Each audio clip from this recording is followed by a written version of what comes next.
Hello everyone, welcome to Balwinder live YouTube channel. आज हम discuss करेंगे सीसेट 2013 के पेपर के बारे में। जितने भी इसके अंदर मैथ के क्वेश्चन मुझे मिले हैं, सारा का सारा हम यहाँ पे सॉल्यूशन चेक करेंगे। इसके साथ अगर अभी तक आपने फिरदौसी बैच नहीं देखा तो आप इस बैच को देख सकते हैं। इसके अंदर आपको कंप्लीट यहाँ पे आपको अर्थमेटिक मिल जाएगा, जिसके अंदर आपको अर्थमेटिक का कोई भी क्वेश्चन सीसेट में आएगा वो आप इजिली कर पाएंगे। इसके अलावा आपको सीसेट की पीवाईक्यू सीरीज भी यहाँ पे मिल जाएगी, जिसमें आपको 2022 से लेकर 2011-12 तक के जितने भी मुझे यहाँ पे पीवाईक्यू मिलेंगे मैथ रीजनिंग के, यहाँ पे मैथ रीजनिंग की आपको अलग अलग एक एक वीडियो यहाँ पे मिल जाएगी। तो उसके अंदर कंप्लीट आपको सोल्यूशन प्रोवाइड करवाया गया, तो इसका बेनिफिट आप ले सकते हैं। इसके लास्ट में मैं आपको बोलूंगा, आप इस यूट्यूब चैनल की प्लेलिस्ट में जाके आप जरूर चेक कर सकते हैं। आपको काफी प्लेलिस्ट ऐसी मिलेंगी जो आपके काम की होंगी। जैसे अगर आप सी सेट के लिए पढ़ना चाहते हो तो सी सेट के लिए आप इस प्लेलिस्ट में जाके चेक कर सकते हैं। नंबर सिस्टम फॉर सीडीएस, वो आपके काम की चीज है, ठीक है। इसके अलावा फिरदौसी बैच। इसके अलावा आपको अगर किसी बच्चे को और भी पीवाईक्यू की प्रैक्टिस करनी है, क्वेश्चंस की प्रैक्टिस करनी है, तो ईपीएफओ का एक यहाँ पे आपको प्लेलिस्ट मिलेगा, जिसमें मैथ रीजनिंग के पीवाईक्यू प्रोवाइड है। एक आपको सीएपीएफ की पीवाईक्यू मिलेगी यूपीएससी की, जिसके अंदर मैथ रीजनिंग की आप प्रैक्टिस कर सकते हैं। तो ऐसे आपको प्रैक्टिस क्वेश्चन और भी यहाँ पे मिल जाएंगे, उनका बेनिफिट आप यहाँ से ले सकते हैं, ठीक है। बट आप सारे बच्चे सी सेट वाले इस बात का खास ध्यान रखें, जैसे सीडीएस है तो सीडीएस का आपको कोई बेनिफिट नहीं रहेगा सिर्फ सी सेट वालों को, क्योंकि सीडीएस का पैटर्न जो है वो बिल्कुल अलग है। इसके अलावा जो बच्चे यहाँ पे सी सेट के लिए रीजनिंग सीखना चाहते हैं, तो वो स्टूडेंट यहाँ पे इस प्लेलिस्ट में जाके एफ कैड का रीजनिंग का कोर्स लगा सकते हैं, जिसमें आपको बेसिक कंसेप्ट सारे रीजनिंग के मिल जाएंगे, ठीक है। इसके अलावा ये आपके लिए टेलीग्राम चैनल है, इसको फॉलो कर सकते हैं। टेलीग्राम ग्रुप भी है, जो आप अगर आप सर्च करेंगे तो आपको मिल जाएगा Balwinder live group. Group search करेंगे ग्रुप मिल जाएगा, बलविंदर लाइव लिखेंगे तो चैनल मिल जाएगा। लिंक सबका आपको डिस्क्रिप्शन बॉक्स में मिल जाएगा, चाहे वो प्लेलिस्ट का हो, चाहे वो इस प्लेलिस्ट का हो, या फिर टेलीग्राम ग्रुप का हो, ठीक है। तो स्टार्ट करते हैं आज के सेशन का पहला question. Four friend A B C D distribute some money among themselves in such a manner that A get 1 less than B, C get 5 more than D, D get 3 more than B, who get the smallest amount। तो ये आपसे पूछा गया question. आप एक बार इस question को खुद ट्राई करना चाहते हैं तो वीडियो पॉज करके आप ट्राई भी कर सकते हैं। सबसे पहले अगर मैं इन क्वेश्चंस की बात करूं, तो यहाँ पे आपको ए और बी और सी और डी, अगर मैं आपसे पूछूं इनको कितना पैसा मिला, तो ये पता नहीं है कितना होगा। उसके अलावा आपको ये भी नहीं यहाँ पे पता हुआ कि सम लिखा हुआ है, इक्वल भी नहीं लिखा, तो यहाँ तक तो इन्फॉर्मेशन इनकम्प्लीट है। आगे जो आपके पास लिखा है ए गेट 1 लेस देन बी, मतलब अगर मैं बी में से एक नंबर कम कर दूंगा तो मेरे पास ए का डाटा आएगा। अब कई बार तो आप इसको ऐसे लिखो जैसे मैंने लिखा है अभी, या फिर आपको मैं यहाँ पर आपको अभी अभी बता रहा हूँ कि आप कोई इमेजिन कर लो नंबर। ऐसे आप मेरे कहने पे नहीं, जो आपका दिल कर रहा है वो इमेजिन कर लो, कोई दिक्कत नहीं है। ए गेट 1 लेस देन बी है, तो अगर बी को यहाँ पे मान लो 20 नंबर देंगे तो ए के पास 19 नंबर आएगा या नहीं आएगा। आप सारे बच्चे सोच के देखो, ए गेट 1 लेस देन बी का मतलब ये होगा कि बी को अगर 20 देंगे तो ए के पास 19 होगा। मैंने वही लिखा है, बी से अगर एक नंबर कम करेंगे तो ए के बराबर होगा। क्लियर हो गया। फिर आपको यहाँ पे चेक करने को बोला गया, C get 5 more than D, D get 3 more than B, D get 3 more than B है, तो इससे अगर मैं इसको 3 नंबर ज्यादा दे दूंगा तो यहाँ पर मेरे पास जो सॉरी डी है, D get 3 more than B है, तो अगर मोर देन बी है तो हमारे पास यहाँ पे डी 23 नंबर हो जाएगा। और जो सी है वो 5 नंबर आगे है डी से, डी से 5 नंबर आगे हमारे पास सी है, तो इसको मैं 5 नंबर दूंगा तो 28 हो जाएगा, इससे 5 नंबर ज्यादा। तो सबसे स्मॉलेस्ट ए होगा, ये इस क्वेश्चन का सही उत्तर है। बाकी आप इससे कंपेयर करके ऐसे क्वेश्चन बना के भी इसको सॉल्व कर सकते हैं। क्वेश्चन नंबर सेकंड के ऊपर चलते हैं। There are 5 hobby club in a college: photography, etching, chess, electronics and gardening. The gardening group meet every second day, the electronics group meet every third day, the chess group meet every fourth day, and every etching group is meet every fifth day. The photography group meets every sixth day. How many times do all the 5 meet on the same day? तो ये question, तो अगर मैं check करूं 2014-15 में similar question पूछा गया कि आपके पास यहाँ पे मीटिंग टुगेदर पूछा है। तो जब भी आपके पास मीटिंग टुगेदर होगा तो जो भी आपके पास यहाँ पे टाइम गिवन है उनका क्या लेना होगा आपको, एलसीएम। तो यहाँ पे एलसीएम किसका आएगा, 2 गिवन था, 3 गिवन था और 4 गिवन है और 5 गिवन है और 6 गिवन है।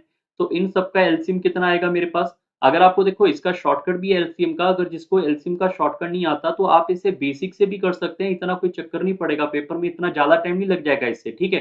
तो आप इसको ऐसे ऐसे करके सॉल्व कर ले, जैसे 1 हो जाएगा, ये 3, यहाँ पे 2 और यहाँ पे मेरे पास 5, यहाँ पे 3, फिर आपके पास फिर से 2 पे चला जाएगा तो ये 1 हो जाएगा, ये 3 हो जाएगा, ये 1 हो जाएगा और ये 5 और ये 3। फिर आप चेक करेंगे 3 पे चला जाएगा, ये 1 1 1 और यहाँ पे 5 बच गया, ये भी 1। फिर एक बार ये 5 पे चला जाएगा तो 1 1 1 आएगा। तो अगर मैं इनको मल्टीप्लाई करूंगा तो मेरे पास एलसीएम आ जाएगा यहाँ पे 2 into 2 into 3 into 5, so we can say 15 into 4 that is 60, तो 60 इसका एलसीएम होगा। शॉर्टकट क्या है, जो हमारे पास सबसे बड़ा नंबर होगा, सबसे बड़ा नंबर जो है हमारे पास 6 है, उसका देखो कौन सा नंबर मल्टीपल नहीं हो रहा, तो यहाँ पे 2 नंबर मल्टीपल हो रहा है और 3 नंबर मल्टीपल नहीं हो रहा है। 3 नंबर सॉरी 3 नंबर भी तो मल्टीपल हो रहा है, 3 नंबर भी मल्टीपल होगा, 4 नंबर नहीं हो रहा। 4 नंबर में से 2 नंबर मल्टीपल हो रहा है और 2 नंबर नहीं मल्टीपल हो रहा। तो आपको 4 और 6 का एलसीएम ढूंढना है। 4 और 6 का एलसीएम क्या आएगा 12, जहां पे 4 भी डिवाइड है 6 भी डिवाइड है।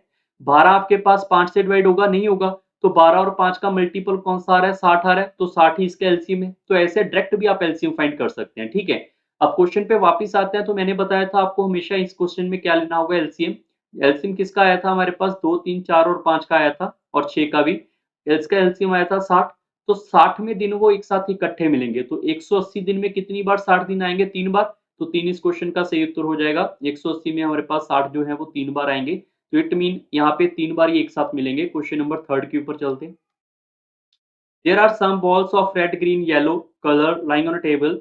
There are as many red balls as there are yellow balls. There are twice as many yellow balls as the green ones. The number of the red balls. तो red बॉलों के बारे में यहाँ पे इंफॉर्मेशन आपसे पूछी गई है, ठीक है। अब सिंपल सा क्वेश्चन ये था कि जैसे रेड है और ग्रीन है येलो, या तो आप इसको बेसिक से कर लो कि जैसे यहाँ पे लिखा हुआ है जो येलो बॉल है वो ग्रीन का ट्वाइस है, तो आप इसको यहाँ पे 2:1 कर लो। या फिर आप ऐसे मान ही लो कि हमारे पास ये बॉल ही एक है, हम यहाँ पे उन्होंने लिखा है ना सम बॉल, तो सम बॉल को हम एक ही नंबर मान ले। अगर मान लो ये मेरे पास ग्रीन बॉल एक है तो येलो 2 नंबर होंगे, तभी तो इसका 2 गुना होगा, ट्वाइस होगा। अगर कोई बच्चा सोचना चाहता है नहीं सर हम इसको 1 नहीं हम इसको 2 मानेंगे, तो अगर आप 2 मानोगे तो ये 4 हो जाएगा। आगे जो लिखा हुआ था there are as many red ball as the yellow, तो जितनी येलो है उतनी रेड बॉल है, तो रेड भी 2 होंगी। आगे पूछा गया रेड बॉल बताओ रेड बॉल की वैल्यू, तो रेड बॉल की वैल्यू 2 है। अब चेक कर लेते हैं, is equal to the sum of the yellow and green. Yellow and green का सम तो 3 हो गया, इसके बराबर तो नहीं हो सकता, पहला ऑप्शन तो गलत हो गया।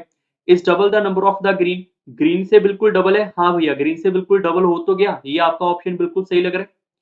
Option number 3 is equal to the yellow balls minus green balls, yellow balls minus green ball is 1, that is not equal, तो ये भी ऑप्शन गलत है और ये भी गलत है, तो option number B is right. Question number 4 के ऊपर चलते हैं। A thief running at 8 kilometre per hour is chased by policeman whose speed is 10 kilometre per hour. If the thief is 100 metre ahead of a policeman, then the time required for the policeman to catch the thief will be। तो कितना time लगेगा, ये वाला question आपको अगर मैंने जैसे बताया था जैसे अर्थमेटिक का क्वेश्चन है, तो ये क्वेश्चन अगर आपने फिरदौसी बैच लगाया होगा आपका आराम से इजीली सॉल्व हो जाएगा और 100% सही उत्तर आएगा। उसमें मैंने ये चोर पुलिस वाले 4-5 क्वेश्चन है वो सारे करवाए हुए हैं, ठीक है। तो फिरदौसी बैच का आपको ये फायदा मिलेगा। अब इस क्वेश्चन की अगर मैं बात करूं तो हमारे पास जो पुलिस वाला है वो यहाँ पे रख लेते हैं, इसकी स्पीड हमारे पास 10 किलोमीटर पर आवर है। थीफ वाला यहाँ पे रख लेते हैं, इसकी स्पीड 8 किलोमीटर पर आवर है और इनके बीच की दूरी हमारे पास यहाँ पर गिवन है 100 मीटर। अब 100 मीटर तो गिवन है, जब ये 100 मीटर खत्म हो जाएगा तभी ये कैच होगा, तभी पुलिस वाला चोर को पकड़ेगा। तो ये वाला डिस्टेंस हमने यहाँ पे क्या करवाना है, खत्म करवाना है। अब नेचुरल सी बात है, चोर जो है वो इधर को भागेगा, पुलिस उसको पकड़ने के लिए इधर को जाएगा, तो इनकी डायरेक्शन क्या हो जाएगी सेम। जब भी डायरेक्शन सेम हो जाएगी तो स्पीड क्या करते हैं उस कंडीशन में, हमेशा के लिए याद रखेंगे स्पीड हमेशा आप उस कंडीशन में माइनस करते हैं, क्लियर है। तो अगर यहाँ पे एक स्पीड 10 है तो दूसरी स्पीड 8 है, तो इनकी रिलेटिव स्पीड क्या हो जाएगी 2 किलोमीटर पर आवर हो जाएगी। आप इसको ऐसे भी बोल सकते हैं कि 1 घंटे में 2 किलोमीटर की दूरी कम करना। 1 घंटे में 2 किलोमीटर की दूरी कम करना, तो आप इसको ऐसे भी तो लिख सकते हैं 2 किलोमीटर को 2000 मीटर, 2000 मीटर को खत्म करने के लिए 60 मिनट की दूरी, ये भी तो लिखा जा सकता है। अब हमें यहाँ पे इसको 2000 नहीं लेकर आना, हमें इसको 100 मीटर लेकर आना है।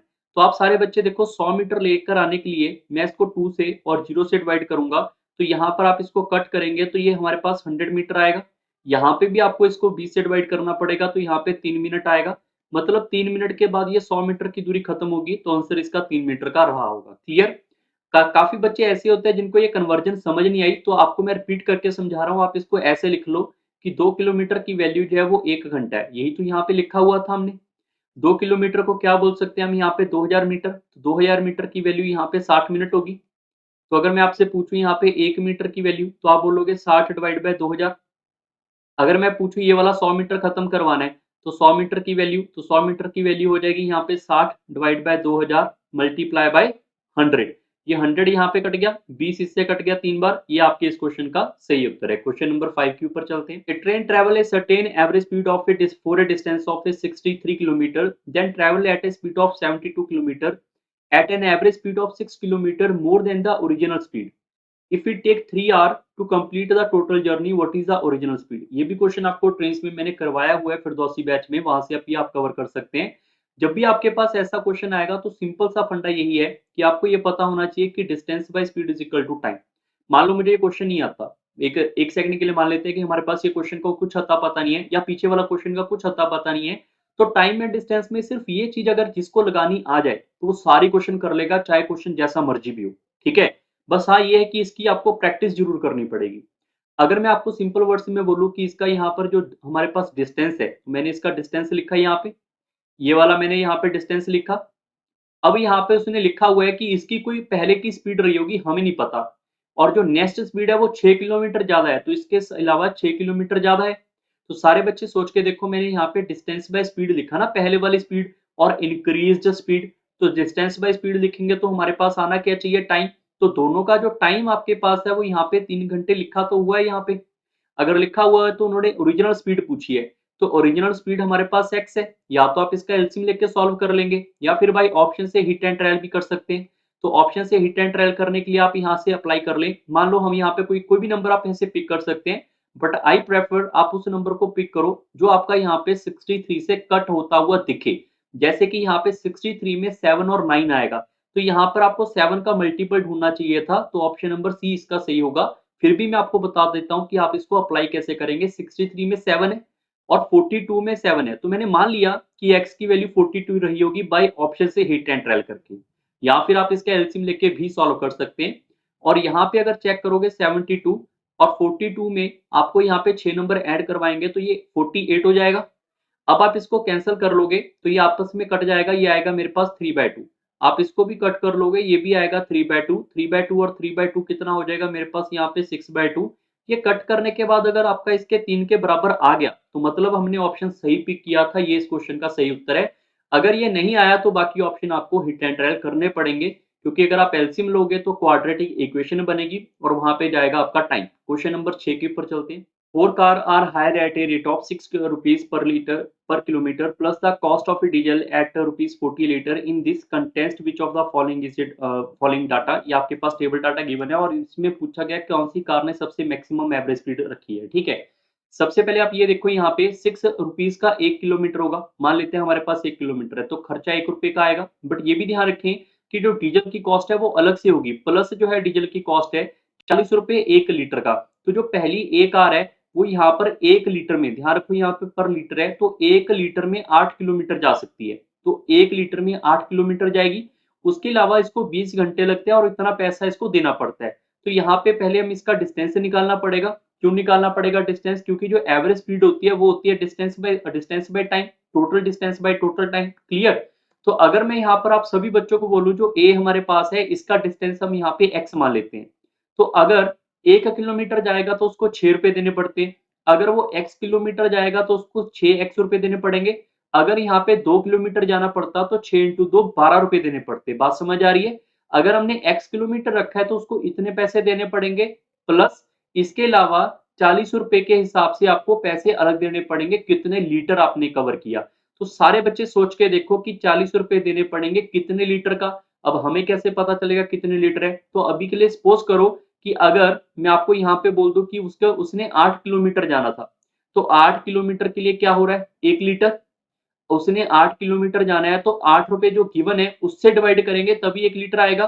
वैसे ही अगर मैं आपसे पूछूं x किलोमीटर जाना था तो अगर उसने x किलोमीटर जाना था तो 8 से डिवाइड करेंगे तो इतना लीटर आएगा। तो 1 लीटर का पैसा इतना है, तो इस लीटर का पैसा कितना होगा इससे मल्टीप्लाई करके आएगा, और मल्टीप्लाई करने के बाद टोटल पैसा कितना आ रहा है यहाँ पे 2120 रुपए। ये इक्वेशन को एक बार आप दोबारा से समझ लो क्योंकि ये सभी पे अप्लाई होगी अभी। क्लियर? अगर मैं यहाँ से सिंप्लीफाई करूंगा ये कट जाएगा 5 time, so we can say 11x is equal to 2120, that must be say x is equal to 2120 by 11। So we can say जो a है, a का डिस्टेंस इतना है, तो भाई अगर a का डिस्टेंस इतना है तो अगर मैं एवरेज स्पीड पूछूंगा a की तो क्या हो जाएगी, जो उसका यहाँ पे डिस्टेंस था हमारे पास यहाँ पर उसको डिवाइड बाय करेंगे टाइम से, क्योंकि एवरेज स्पीड क्या होती है, total distance by total time. तो डिस्टेंस हमने निकाला, टोटल टाइम इसका गिवन है, तो डिवाइड करेंगे इसका, हमारे पास एवरेज स्पीड आएगा। तो ये 0 इसको सिंप्लीफाई कर लेते हैं, 20 को 11 मल्टीप्लाई बाय 20, 0 इससे कटेगा, ये इससे कट जाएगा मेरे पास 101। ये आप इससे सिंप्लीफाई करोगे तो सिंप्लीफाई करके आपको इस सिंप्लीफाई तरीके से पता चल जाएगा कि ये 9 पॉइंट समथिंग आएगा, 10 भी नहीं आएगा, 9 पॉइंट समथिंग आएगा। जो हमारे पास ये 9 पॉइंट समथिंग आएगा, ये होगी क्या, इसकी एवरेज स्पीड होगी। ऐसे ही आप यहाँ पे बी और सी और डी की एवरेज स्पीड फाइंड कर पाएंगे। तो उसने पूछा क्या हुआ है, सबसे मैक्सिमम किसका एवरेज स्पीड रहा, तो वो ए का ही आएगा। ये इस क्वेश्चन का सही उत्तर है। अब जो बाकी कैलकुलेशन है वो आपने खुद करनी है। और रही बात पेपर की, तो मैं इस क्वेश्चन को बोलूंगा, इस क्वेश्चन को पेपर में बिल्कुल एंड में करें। ये थोड़ा सा टाइम कंज्यूमिंग रहेगा, ऐसा नहीं कि नहीं हो पाएगा, कम से कम 3-4 मिनट ले जाएगा आपका पेपर में। अगर आप ये छोटी-छोटी कैलकुलेशन करेंगे, पॉइंटों को करेंगे, तो एक ही क्वेश्चन में 4 क्वेश्चन यहाँ पे अवेलेबल है। तो इसमें टाइम लगेगा, ऐसे क्वेश्चन को देखकर आप छोड़ भी सकते हैं। और लास्ट में अगर टाइम बचा पेपर में, तो इस पे आप दोबारा आएँ, नहीं तो आपको 1-2 क्वेश्चन स्किप भी करने पड़ेंगे, ठीक है? क्वेश्चन नंबर 7 के ऊपर चलते हैं। Direction for the following 5 question item that study two figure given below and answer the 5 item। 5 question इसके ऊपर अवेलेबल है। पहला डाटा आपके पास है मेल फीमेल का, और ये यहाँ पे टॉपिक इनकी गिवन है। इसके अलावा जो डाटा आपके पास है वो एज ऑफ फिजिक्स वाले, फिजिक्स जो प्रोफेसर है उनके बारे में गिवन है डाटा। तो अगर आप डीआई सीखना चाहते हैं तो आप इसका यूट्यूब पे ऊपर सर्च कर सकते हैं, data interpretation for CDS Balwinder live लिख दोगे तो आपको मेरी वीडियो वहाँ पे अवेलेबल मिल जाएगी। अब इस क्वेश्चन का डिटेल एनालिसिस करते हैं, यहाँ पे क्या होगा। सबसे पहले आपको चेक करना है, how many physics professor age group 35 to 44। तो हमें यहाँ पे चेक करना था, फिजिक्स वाले मेल फीमेल का डाटा नहीं लिखा, तो मेल और फीमेल टोटल है कितने फिजिक्स में मिलाओगे तो 40, 32 और 8 को ऐड करेंगे तो फिजिक्स वाले टोटल कितने हो गए 40।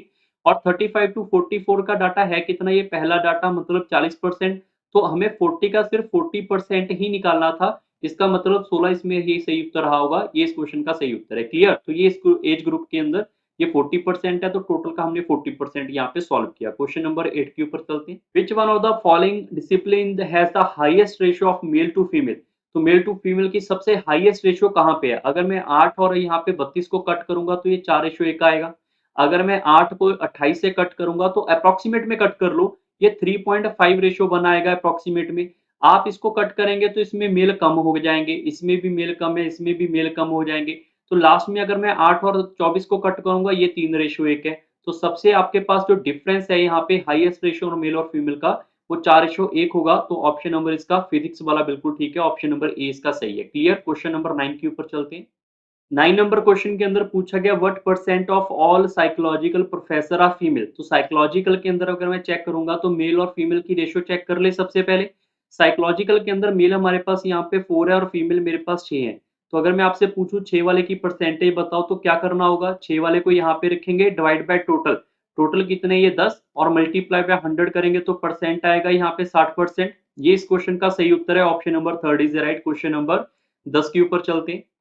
If the number of female physics professor in the age group of 25 to 34 is equal to 25% of all the physics professor in that age group, then what is the number of the male professor to the female, what is the number of the male professor। ठीक है, तो mail physics वाले बताने 25 से 24-34 के बीच में है कितने। सबसे पहले चेक करेंगे, हमारे पास यहाँ पे फिजिक्स वाले है कितने, 32 एंड 8 40। तो हमें ये पता चल जाएगा 40% थे। 40 में से ये वाला 25 और 34 ग्रुप वाला कौन सा है, 30%। तो अगर मैं इसका 30% निकालूंगा तो सिंप्लीफाई करने के बाद पता चलेगा ये मेरे पास यहाँ पे 12 आएगा। और जो ये नंबर मेरे पास 12 आया हुआ है, इसमें से 25% कौन है, 25% यहाँ पर होंगे फीमेल परसेंट। ठीक है, यहाँ पे लिखा हुआ था हमारे पास, ये रहा फीमेल। फीमेल वाले जो है इसका 25% है। तो 12 का अगर मैं आपसे पूछूं 25% कितना होगा, तो 12 का 25% 3। अगर 12 में से मेरे पास 3 यहाँ पे फीमेल होंगी, तो बाकी बचे हुए 9 क्या होंगे, मेरे पास मेल होंगे। तो बाकी बचे हुए 9 मेल होंगे। तो ऑप्शन नंबर इसका ए बिल्कुल सही होगा, A is a right answer. Question number 11 के ऊपर चलते हैं। If the psychological professor in the university constitute 2% of all the professor in the university, then the number of the professor in that university। तो अगर मैं psychological professor की बात करूँ, वो 2% है। साइकोलॉजिकल प्रोफेसर हमारे पास मेल फीमेल का डाटा नहीं पूछा हुआ। अगर आप चेक करोगे साइकोलॉजिकल हमारे पास है कितने, यहाँ पे टोटल यहाँ पे आप चेक करोगे तो 4 और 6 कितने हो जाएंगे मेरे पास, 10। तो ये आपके पास यहाँ पे 2% के बराबर है। आप सारे बच्चे बताओ, अगर 2% की वैल्यू मेरे पास 10 है तो 1% की वैल्यू मेरे पास 5 होगी। और अगर मैं पूछूं 100% की वैल्यू, तो क्या 100% की वैल्यू 500 नहीं होगी? तो यही इस क्वेश्चन का सही उत्तर है, ऑप्शन नंबर बी। सारे प्रोफेसर पूछा है तो सारे प्रोफेसर तो 100% होंगे। क्वेश्चन नंबर 12 के ऊपर चलते हैं। In a rare coin collection there is one gold coin for every three non gold coin. 10 more gold coin are added to the collection and the number of the gold to non-gold coin is 1:2. Based on that information, the total number of the coin in the now become. तो अभी यहाँ पे coin कितने होंगे ये आपसे पूछा गया, ठीक है। सबसे पहले उसने ये लिखा हुआ है कि वन गोल्ड कॉइन के अंदर 3 गोल्ड कॉइन है, नॉन गोल्ड है। तो अगर मैं गोल्ड की वैल्यू लिखूंगा वो हमारे पास यहाँ पे, अगर मैं गोल्ड की वैल्यू लिखूंगा वो हमारे पास 1 होगी और नॉन गोल्ड की वैल्यू मेरे पास यहाँ पे 3 होगी। तो इनकी रेशियो बनाएंगे तो ये रही होगी। उसने लिखा है 10 में अगर गोल्ड ऐड कर देता हूं, अगर मैं इसमें से 10 वाले गोल्ड ऐड कर देता हूं तो इनकी रेशियो मेरे पास 1:2 हो जाती है। अगर आपने फिरदौसी बैच में रेशियो प्रोपोर्शन सीखा होगा तो ये क्वेश्चन आप इजीली 100% सही कर सकते हैं। वहां पर आपको बताया गया था कि अगर यहाँ पे 10 नंबर इसमें ऐड होंगे तो आप इसको गैप बराबर करके नहीं कर सकते हैं। आप इसको दो तरीकों से सॉल्व कर सकते हैं। पहला तरीका तो बहुत ही ज्यादा बेसिक है। अगर आपको नहीं पता तो यहाँ पे हमेशा एक एक्स एक्स मल्टीप्लाई होता है और रेशियो का मतलब होता है fraction value. So we can say 1x by 3x। और जो गोल्ड है उसमें सिर्फ 10 नंबर ऐड हुए हैं, नॉन गोल्ड में कुछ भी ऐड नहीं हुआ है। तो अगर कुछ भी ऐड नहीं हुआ है तो इनकी रेशियो मेरे पास 1:2 बन जानी चाहिए। अब कोई बच्चा बोलेगा सर यहाँ पे वाई बाई भी होगा, वाई बाई होगा कट जाएगा यहाँ पे लिखेंगे तो। अब यहाँ से क्रॉस मल्टीप्लाई करेंगे, सो वी कैन से 2x प्लस 10, 10 ही आएगा 20 is equal to 3x। So we can say x must be equal to 20। अब उसने क्या पूछा हुआ है यहाँ पे, उसने ये पूछा है कि the total number of the coin in the collection now become. तो अभी कितने हो चुके हैं? तो सारे बच्चे अगर आप सिंपली चेक करोगे गोल्ड और यहाँ पे नॉन गोल्ड के अंदर स्टार्टिंग में कितने थे, 1x and 3x that is equal to 4x ना। तो 4x के अंदर अगर मैं यहाँ पे 20 को रखूंगा तो स्टार्टिंग में इसके पास 80 गोल्ड रहे होंगे टोटल। उसमें के बाद 10 और ऐड कर दिए तो टोटल गोल्ड अभी कितने हो चुके होंगे, 90। ये इस क्वेश्चन का सही उत्तर है। क्लियर है? अगर आप इसको यहाँ पे ऐसा नहीं करना चाहते तो गोल्ड और नॉन गोल्ड को आप रेशियो वाइज भी डायरेक्ट भी सॉल्व कर सकते थे, 1:2 और 1:2। हमें पता है यहाँ पे गोल्ड चेंज हुआ है, गोल्ड की वैल्यू बढ़ी है तो नॉन गोल्ड तो सेम होगा। तो सेम उसको बनाना पड़ेगा, 3 और 2 की बजाय आप ऊपर 2 और नीचे 3 से मल्टीप्लाई करोगे तो ये 2 जब इधर मल्टीप्लाई हो जाएगा 2 और यहाँ पे 6 हो जाएगा। 3 हमारे पास इधर मल्टीप्लाई हो जाएगा ये 3 और यहाँ पे हमारे पास 6 हो जाएगा। अब बिल्कुल ठीक है। अब हम गोल्ड को और नॉन गोल्ड को कंपेयर करेंगे। नॉन गोल्ड सेम है, गोल्ड आपका चेंज हुआ। तो गोल्ड यहाँ पे कितना नंबर चेंज हुआ, 1। और क्वेश्चन वालों ने कितना बोला हुआ है, 10। अगर एक की वैल्यू 10 है तो गोल्ड और नॉन गोल्ड अभी कितने मेरे पास 9। तो अगर एक की वैल्यू 10 है तो 9 की वैल्यू यहाँ पे 90 होगी। ये इस क्वेश्चन का सही उत्तर है। बाकी ये सारे क्वेश्चन आपको फिरदौसी बैच में मिल जाएंगे। क्वेश्चन नंबर 13 के ऊपर चलते हैं। A gardener has 1000 plant. He want to plant them in such a way that the number of the row and the number of the column remain same.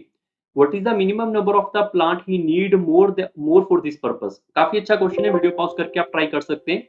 अगर मान लो हमारे पास यहाँ पे मैं 2 रो बनाता हूँ और 2 ही कॉलम बनाने पड़ेंगे, क्यों? क्योंकि लिखा हुआ है कि रो एंड कॉलम सेम है। तो अगर आप यहाँ पे चेक करोगे 1 2 3 4, तो टोटल आपने कितने प्लांट फिक्स किए, 4। तो मैं ऐसा भी तो कह सकता हूँ ना, 2 का स्क्वायर 4 होगा। फिर से समझने की कोशिश करो। मैंने यहाँ पर 1 2 3 मैंने ऐसे यहाँ पर रो बनाई, 3 हमारे पास कॉलम बनाए और 3 ही इसकी रो बनानी पड़ेंगी। तो अगर मैं टोटल प्लाट पूछूंगा तो 9 हो गए। तो मैं वो भी तो बोल सकता हूँ ना 3 का स्क्वायर। तो मतलब ये हुआ कि x के स्क्वायर के अंदर मैं कौन सी ऐसी वैल्यू रखूं कि मेरे पास यहाँ पे 1000 की वैल्यू के आसपास वैल्यू आ जाए और कितने इससे और प्लांट हमें जरूरत पड़ सकती है, तो इसमें कितना नंबर हम यहाँ पे ऐड कर सकते हैं। आई होप सबको ये फॉर्मेट जो है वो समझ आया होगा। अब पंगा ये है कि आप सभी बच्चों को कोई ना कोई वैल्यू का स्क्वायर आना चाहिए। 1000 के आसपास सबसे आसान तरीका क्या होगा कि आपको 30 का स्क्वायर हर बच्चे को पता है कि 900 होगा। और इसका मतलब अगर 31 का स्क्वायर जो कि आपके पास 961 होगा तो वो आप यहाँ पे चेक करेंगे तो 1000 से कम हो गया, हमें 1000 से ज्यादा लेकर आना है। तो डेफिनेटली यहाँ पे 32 का स्क्वायर होगा जो कि होगा 1024। तो यहाँ पे 32 रखना पड़ेगा मुझे, 32 का स्क्वायर होगा 1024। तो 1000 तो थे, इसमें आपको 24 यहाँ पे और प्लांट लगाने पड़ेंगे तो बराबर फिक्स होगा। तो ये इस क्वेश्चन का सही उत्तर है। क्वेश्चन नंबर यहाँ पे 14 के ऊपर चलते हैं। A sum of rupees 700 has to be used in to give 7 cash prize to student of the school for their overall academic performance. If each prize is 20 rupees less than the preceding price, what is the least value of the price? तो सबसे कम वाली value कौन सी होगी, यही पूछा गया। सबसे पहले आप पहले वाले प्राइस को आप मान लोगे यहाँ पे x है, तो दूसरे वाला प्राइस क्या होगा, 20 रुपए कम होगा। तो टोटल प्राइस है कितने हमारे पास यहाँ पे 7। तो दूसरे वाला 20, अभी यहाँ पे सॉरी पहले वाला प्राइस हमारे पास x है, तो दूसरे वाला उसमें से 20 नंबर कम होगा, तीसरे वाला उससे 20 नंबर कम होगा, चौथे वाला उससे 20 नंबर कम होगा, पांचवें वाला उससे 20 नंबर कम, और 6 नंबर वाला उससे 20 नंबर कम, 7 नंबर वाला उससे भी 20 नंबर कम, यही होगा। अगर मैं सबको ऐड कर दूं, तो सबको ऐड करने के बाद जो डाटा आना चाहिए था वो कितना आना चाहिए, वो मेरे पास यहाँ पे 700 के बराबर ही आना चाहिए ना, जितना पैसा था। तो यहाँ पे आप सिंप्लीफाई करेंगे तो 7x तो आएगा ही आएगा, इनको ऐड करेंगे 60, 60 और 60 120, 120 और 80 कितना हो जाएगा मेरे पास 200, 200 और 100 300, 300 और ये हमारे पास 120 हो जाएगा 420, 420 इधर जाके ऐड हो जाएंगे। तो ये हमारे पास अगर 420 आप इसमें ऐड करोगे 700 प्लस 420, क्लियर। तो अगर मैं x की वैल्यू पूछूंगा 7 से कट करेंगे ये 100 रह जाएगा, और यहां से आप कट करेंगे 60 हो जाएगा। तो सबसे x की पहले वाली वैल्यू रही होगी मेरे पास 160 रुपए। अगर किसी बच्चे को ये समझ नहीं आया तो मैंने इसको अलग अलग सॉल्व किया, तो आप इसको ऐड करके भी डिवाइड कर सकते हैं, ठीक है। अब उसने पूछा हुआ है लीस्ट प्राइस, तो लीस्ट प्राइस तो लास्ट वाला था ना यहाँ पे, तो x में से 120 नंबर कम करेंगे तो अभी लीस्ट आएगा, तो 160 यहाँ पे रखेंगे, तो 160 माइनस 120 करेंगे तो लीस्ट नंबर 40 होंगे। ये इस क्वेश्चन का सही उत्तर है, option number B. Question number यहाँ पे 15 के ऊपर चलते हैं। Out of a 120 application for a post 70 are male, 80 have a driver licence, what is the ratio between the minimum to maximum number of the male having the driving licence. काफी अच्छा question है, video pause करके आप try करना चाहते हैं कर सकते हैं। सबसे पहले आपको ये देखना होगा कि अगर मेल मेरे पास यहाँ पे 70 है तो फीमेल कितनी होंगी यहाँ पे 50, क्योंकि टोटल डाटा 120 है, ये तो कंफर्म हो ही गया। अगर हमारे पास यहाँ पे ड्राइवर लाइसेंस जिनके पास है वो हमारे पास 80 टोटल है। अब यहाँ पे पहली कंडीशन क्या होगी मिनिमम के लिए, तो मिनिमम टू मैक्सिमम रेशियो पूछी है ना, तो मिनिमम के लिए ये होगा कि हम यहाँ पे 80 में से 50 का 50 ड्राइवर लाइसेंस यहाँ पे इनको दे देते हैं। तो 50 के 50 ड्राइवर लाइसेंस इनको दे दिए, तो 80 में से 50 इसको दे दिए, तो बचे कितने मेरे पास 30 बच गए। तो 30 मेरे पास यहाँ पे आएंगे मेल वाले। हमारे पास ये पूछा गया था कि ड्राइवर लाइसेंस यहाँ पे मेल वालों की रेशियो बतानी है मिनिमम। अगर मैं इधर मैक्सिमम प्रोवाइड करूंगा तो इधर हमारे पास 30 मेल बच जाएंगे यहाँ पे ड्राइवर लाइसेंस वाले, तो मिनिमम मेरे पास यहाँ पे 30 होंगे मेल। अगर मैं 70 के 70 में से 80 वालों में से 80 में से 70 के 70 इसको ही मैक्सिमम दे दूं, तो 70 मेरे पास यहाँ पे ड्राइवर लाइसेंस वाले हो जाएंगे मैक्सिमम। तो मिनिमम टू मैक्सिमम पूछा गया तो रेशियो क्या आएगी इनकी 3:7, ये इस क्वेश्चन का सही उत्तर है। क्वेश्चन नंबर 16 के ऊपर चलते हैं। In a garrison, there was a food of 1,000 soldiers for 1 month. After 10th day, 1,000 more soldiers were joined the garrison. How long would the soldier be able to carry the food with the remaining food? ठीक है, तो उन्होंने कितनी दूर और जाना है with जो remaining food बचा है उसके अकॉर्डिंग। ये टॉपिक का नाम है चेनुला फिरदौसी बैच में सर्च कर सकते हैं, या फिर आप यूट्यूब पे सर्च कर सकते हैं चेनुल इन फिरदौसी बैच, तो भी आपको ये कोर्स ये आपको जो टॉपिक है वहां पे मिल जाएगा, जिसके अंदर सारे क्वेश्चन ऐसे वाले आपको करवाए हुए हैं, ठीक है। 4-5 क्वेश्चन आपके फिरदौसी बैच में से कंप्लीटली आएंगे सी सेट के अंदर, बट अब इस क्वेश्चन की बात के लिए आपको यहाँ पे चेन रूल आना जरूरी है। तो वो होता है मेरे पास m1 t1 divide by w1 that must be equal to m2 t2 divide by w2। m मेरे पास नंबर ऑफ पर्सन होगा, t मेरे पास टाइम होगा, w मेरे पास वर्क होगा। सबसे पहले 1000 मेरे पास यहाँ पे सोल्जर है, तो मैं बोलूंगा यहाँ पे 1000 सोल्जर है, number of person multiply by time, तो टाइम यहाँ पे 30 दिन लिखेंगे हम। कोई बच्चा सोचेगा सर 31 दिन भी तो हो सकते हैं, 28 दिन भी तो हो सकते हैं, बट आप अभी 30 का मान के चलो। बाद में अगर आपको लगे नहीं सर 30 से आंसर नहीं आएगा, तो 31-28 आपको मानने पड़ेंगे। ये एग्जामिनर ने यहाँ पे ये मंथ नहीं गिवन किया, तो हम अपनी मर्जी से 30 मान के चलेंगे, क्योंकि ये गलती एग्जामिनर के थ्रू है, तो हम इसको इग्नोर करते हैं, क्लियर। अभी यहाँ पर अगर ये 30 दिन थे, 30 दिन में से 10 दिन का काम इन्होंने यहाँ पे कर दिया, तो 1000 के लिए 30 में से 10 दिन का काम अगर खत्म कर दिया, तो 1000 पर्सन के लिए जो काम बचा हुआ था, खाना बचा हुआ था, वो क्या 20 दिन का बचा हुआ था T1, और कौन सा खाना बचा हुआ था जो रिमेनिंग खाना था वो, और यही खाना नंबर ऑफ पर्सन जो थे हमारे पास M2 के उन्होंने खाना है, वो 1000 नंबर ज्यादा है। पहले 1000 थे, 1000 और आगे तो मैं कह सकता हूँ 2000 नंबर ऑफ पर्सन आगे, तो इनको टाइम कितना लगेगा पता नहीं, और टाइम कौन सा ये वाला रिमेनिंग काम था वही टाइम, तो रिमेनिंग से रिमेनिंग कट जाएगा, 20 आपके पास इससे कट जाएगा, और ये 0 आपसे इससे कट जाएंगे, तो x की वैल्यू आएगी 10 दिन। ये इस क्वेश्चन का सही उत्तर है, option number D. Question number 17 के ऊपर चलते हैं। The tank full petrol in Arun motorcycle last for 10 days. If we start using 25% more every day, how many days will the tank full petrol last? ये काफी अच्छा क्वेश्चन है। पहली बात तो ये कई बार बच्चों को लगता है सर अगर 25% बढ़ा देंगे तो ज्यादा दिन चलेगा, ऐसा नहीं होता। अगर आपके पास कोई भी यहाँ पे मोटरसाइकिल है उसके लिए पास 10 दिन का अगर यहाँ पे काम बचा हुआ है, तो अगर मैं 25% यहाँ पे इंक्रीज करने की बात कर रहा हूँ, तो पहले कितना रहा होगा? पहले वो इसका 25% कम हो जाएगा। काफ़ी बच्चे इस चीज़ में फँस जाते हैं, बट एक बार इसको समझ के देखो, ठीक है? अब सारे बच्चे समझने की कोशिश करो। पहले वो 100 लीटर का यूज़ कर रहा था, अभी वो 125 यूज़ कर रहा है, तभी तो 25% बढ़ेगा।